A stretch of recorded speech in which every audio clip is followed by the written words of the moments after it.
আগে চান করব, চান টান করে তারপর ঘরে গিয়ে এত ভেতরে ঢুকেছে জল।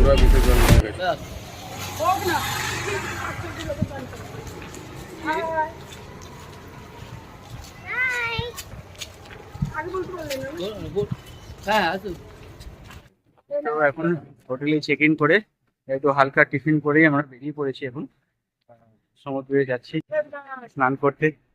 তো আজকে আমাদের পুরীতে প্রথম দিন।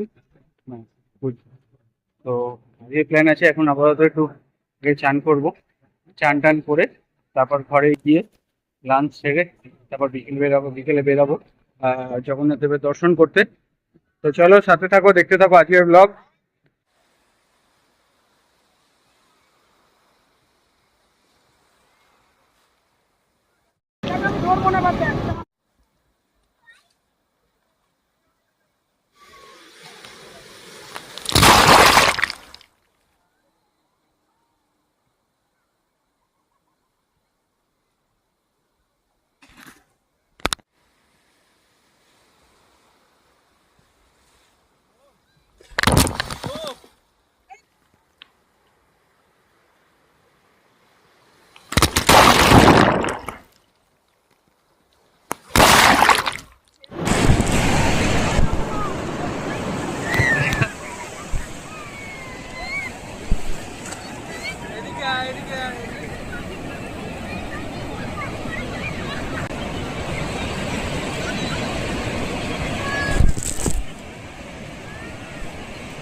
যা গেল রে, পুরো গেল।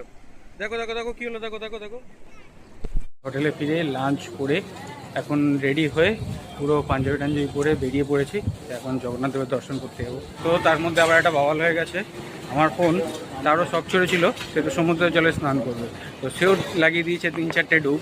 ফাইনালি যে ফোনটা আমি সমুদ্রের জল থেকে খুঁজে পেয়েছি এটাই অনেক। তো এখনও মোটামুটি কাজ করছে, এটা নিতে পারছে না যে তোমরা দেখতে পাচ্ছ। তো ফিঙ্গারপ্রিন্টটা দিলে খালি ফিঙ্গারপ্রিন্ট নিচ্ছে না, বাদ বাকি সব কাজ করছে। একবার ডিসপ্লেটা চলে গিয়েছিলো, বাট ডিসপ্লেটা এখন আবার ওয়ার্কিং আছে। আর এই পাওয়ার বাটনটা কাজ করছে না। তো তাই বেরিয়েছি, দেখি কোথায় এখন মোবাইল রিপেয়ারিং সব পাই। তো তাহলে আগে তাড়াতাড়ি ফোনটা দেখাই। তো চলো সাথে থাক।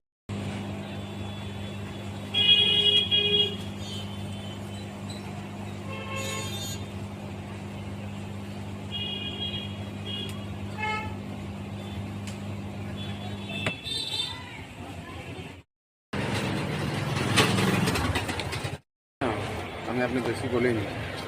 জল কি এখনো এত ভেতরে ঢুকেছে? জল পুরো ভিতরে জল ঢুকে গেছে।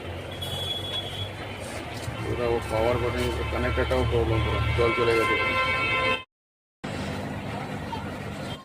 তো এখনো মোবাইল তো রিপেয়ারিং হচ্ছে, দেখি কত কি হয়, কতটা কি খরচা হলে আপাতত দিতে পারছি না। খালি এটুকু বললো যে সার্ভিসিং এর দাদার কস্ট হচ্ছে 750 টাকা।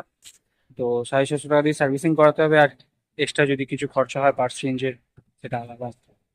তো ওয়েট করা ছাড়া এখন আর কোনো উপায় নেই, চলো দেখি কি হচ্ছে। তো এখন চালু হয়ে গেছে মোটামুটি, ওরা গা টার লাগিয়ে ঠিকঠাক করে দিয়েছে।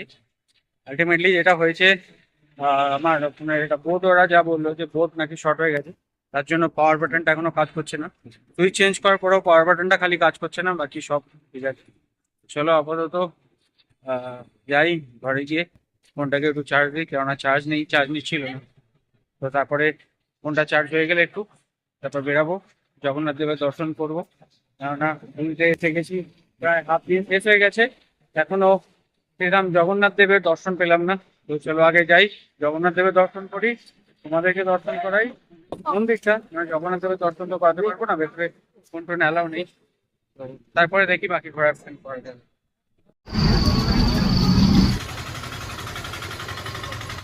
ফাইনালি আমরা পৌঁছে গেলাম শ্রীরাম পুরী জগন্নাথ দেবের মন্দির।